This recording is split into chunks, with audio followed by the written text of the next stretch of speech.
பெயர் சொல்லி அழைத்தவரும் அவரே. உன்னையும் என்னையும் உள்ள கையில் வரைந்தவரும் அவரே. உன்னையும் என்னையும் உள்ள கையில் வரைந்தவரும் அவரே. அவர் தூதி சொல்லி வரவே தேவன் தந்தித்த வாழ்வு இதுவே. அவர் தூதி சொல்லி வரவே தேவன் தந்தித்த வாழ்வு இதுவே. முன்னறிந்தார் முன்கூறித்தார் நம்மை அழைத்தார். மகிமை படுத்தினார் இன்னும் மகிமை படுத்துவார்.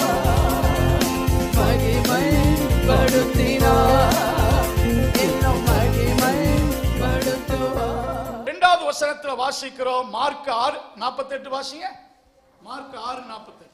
அப்பொழுது காற்று அவர்களுக்கு எதிராய் இருந்தபடியினால் அவர்கள் தண்டு வலிக்கிறதில் வருத்தப்படுகிறதை அவர் கண்டு, தண்டு வலிக்கிறதையும் அவர்கள் வருத்தப்படுகிறதையும் அவர் ஜெபித்துக் கொண்டிருக்கிற இடத்துல இருந்தே என்ன செய்றாரு? கண்டு கொண்டார். கண்டு. அல்லேலூயா. ஆமென். ஆண்டவர் கண்டு தண்டு வலிக்கிறதையும் வருத்தப்படுகிறதையும் கண்டு அவர்களிடத்தில் வந்தார். எப்ப வந்தார்? 4ஆம் ஜாமத்தில் வந்தார். சீசர்கள் வர வேண்டும் என்று எதிர்பார்த்த நேரத்தில் அல்ல, in his fixed time Jesus came unto them. அவர்களிடத்தில் வந்தார். Jesus was waiting for some hours. ஜெபம் பண்ணிட்டு இருந்தாரு. குறிப்பாக இப்போ சமுத்திரத்தில் நடு பகுதிக்கு போயிற்று. தண்டு வலித்து வலித்து அவர்களால் இனி முடியாது என்ற ஒரு சூழ்நிலைக்குள் வந்து விட்டார்கள். அக்கறைக்கு போக வேண்டும் என்றாலும் 5 மைல் போனோம், இக்கரைக்கு வர வேண்டும் என்றால் என்ன செய்யணும்? 5 மைல் வரணும், 4 மைல் வரணும். அங்கேயும் போக முடியாது, இங்கேயும் போக முடியாது. நடுக்கடல். ஸ்தோத்திரம். ஆண்டவர் 4ஆம் ஜாமம் சொன்னாச்சுன்னா சாயங்காலம் அவர் 5-6 மணிக்கு ஏறினவங்க இப்போ ஸ்தோத்திரம் 4ஆம் ஜாமம் சொன்னா ஒரு 3ல இருந்து 6 மணி வரைக்கும் தான் 4வது ஜாமம்.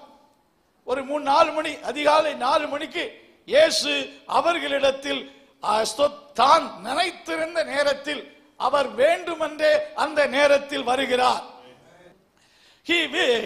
அவர்களிடத்தில் ஸ்தோத்திரம் சரியான நேரத்தில் வருகிறார். Jesus waited until the ship was as far from the land. அந்த பூமி அந்த லேண்டை விட்டு மத்திய பகுதிக்கு போகணும்.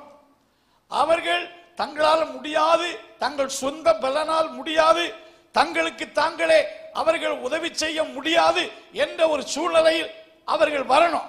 சுய நம்பிக்கை அவர்களை விட்டு என்ன செய்யணும்? போகணும் என்ற நிலை வரை காத்திருந்த போது அந்த 4ஆம் ஜாமத்தில் ஜீசஸ் கேம் unto them. கர்த்தருக்கு ஸ்தோத்திரம். இயேசு கிறிஸ்து அவர்களிடத்தில் தண்ணீர் மேல் நடந்து வந்தார் என்று சொல்லும் போது இவர்கள் பயந்த. ஏன் அப்படி வந்தார் என்றால், to show them that everything which அவர்கள் பயந்த எல்லா காரியத்தையும் இயேசு கிறிஸ்துவால் அது ஒரு நடை பயணத்தை போல, ஒரு ஸ்டேர் கவுஸை இயேசை போல அவரால் இயற்கைக்கு தண்ணீர் மேல நடந்தாச்சுன்னா அமிழ்ந்து போவார்கள். அப்படிப்பட்ட சூழ்நிலை இருந்தாலும் முடியும் என்பதை அவர்களுக்கு காண்பிக்கும்படி தண்ணீர்ல நடந்து இயேசு வருகிறார். இப்போ சீசருடைய மனநிலை என்ன? ஒரு குழப்பத்தில் இருக்கிறார்கள். இயேசு வந்ததை பார்த்த போதே அவர்கள் ஆவேசம் என்று என்ன செய்தாங்க? கலக்கமடைந்து கத்தினார்கள். ஆவேசம் என்றால் ஒரு ஆவி வந்திருக்கிற. பொதுவாக மாலுமிகள் இப்படிப்பட்ட சூழ்நிலையை சந்திக்கும் போது ஒரு பெரிய ஆபத்து தங்களுக்கு வரப்போகுது என்று அதிக பீதி அடைவார்கள். இப்படி ஒரு ஆவி வந்தது போல இப்படிப்பட்ட ஒரு காரியத்தை சந்திக்கும் போது ஒரு பெரிய பேரிடர் வரப்போ ஏற்கனவே ஒரு பேரிடர் இருந்து கொண்டிருக்கிறது. இந்த காற்றையும் கடலையும் அலைகளையும் பார்த்த போது அவர்கள் இயேசுவையே மனதில் என்ன செய்றாங்க? மறந்து விட்டார்கள் என்றுதான் சொல்ல முடியும். பட் ஜீசஸ் அந்த இடத்தில் வந்தபோது ஸ்தோத்திர ஆவேசம் என்று கதறினார்கள். அப்பொழுது இயேசு சொல்றாரு, பயப்படாதிருங்கள், ஸ்தோத்திரம், திடன் கொள்ளுங்கள். அந்த இடத்தை நீங்க வாஸ்து பார்ப்பீர்கள் என்று சொன்னால், உடனே இயேசு அவர்களோட பேசி, மத்தேயு 14:27 வாசிங்க. உடனே இயேசு அவர்களோட பேசி, திடன் கொள்ளுங்கள், திடன் கொள்ளுங்கள், நான் தான், பயப்படாதிருங்கள் என்றார். பயப்படாதிருங்கள் என்றார். இந்த குழப்பத்தின் நடுவிலே இயேசு வந்தபோது அவர்கள் இயேசுவை ஒரு அசுத்த ஆவியாக கருதி அவர்கள் ஒரு தவறுதலான முடிவுக்குள் வந்து ஆவேசம் என்று கதறினார்கள். அப்பதான் இயேசு சொன்னார், பயப்படாதீங்க, நான் தான் அவர் என்று சொல்லி ஸ்தோத்திரம் அவர்களிடத்தில் வந்தார். அப்பொழுது பேதுரு, நீரே என்றால் இந்த கடலின் மேல் நடக்கும்படி எனக்கு உத்தரவு கொடும் என்றார். வா என்றார். பேதுரு என்ன செய்தார்? நடந்தார். மற்ற சீசர்களாம் பார்த்தார்கள். When they received Jesus into the boat, இயேசுவை ஏற்றுக்கொண்ட போது ஸ்தோத்திரம் காற்றும் கடலும் என்ன செய்தது? அமர்ந்தது. ஒரு இடத்தில் சொல்லப்பட்டு பேதுருவும் இயேசுவும் கப்பல்ல வந்தபோது இந்த அனுபவத்தை எதற்கு ஆண்டவர் கொடுத்தார் என்றால், வருங்காலத்தில் ஊழியத்திலும் வாழ்க்கையிலும் சீசர்கள் எத்தனையோ பிரச்சனை சந்திக்க போகிறார்கள், எத்தனையோ புயல் காற்றை சந்திக்க போகிறார்கள். அந்த புயல் காற்றில் அவர்கள் ஸ்தோத்திரம் இப்படிப்பட்ட புயல் காற்றில் நம்மை தப்புவித்தவர் இயேசு என்று அவர்கள் தைரியமாய் ஊழியம் செய்ய வேண்டும் என்ற பாடத்தை கற்றுக் கொடுக்கவும் அவர்கள் விசுவாசத்தை பலப்படுத்தவும் இந்த சூழ்நிலையை கர்த்தர் அனுமதித்தார். After this incident, their faith was strengthened. அவர்கள் கர்த்தர் மேல் விசுவாசத்தில் பலன் கொண்டார்கள், தைரியம் அடைந்தார்கள் என்று சொல்ல முடியும்.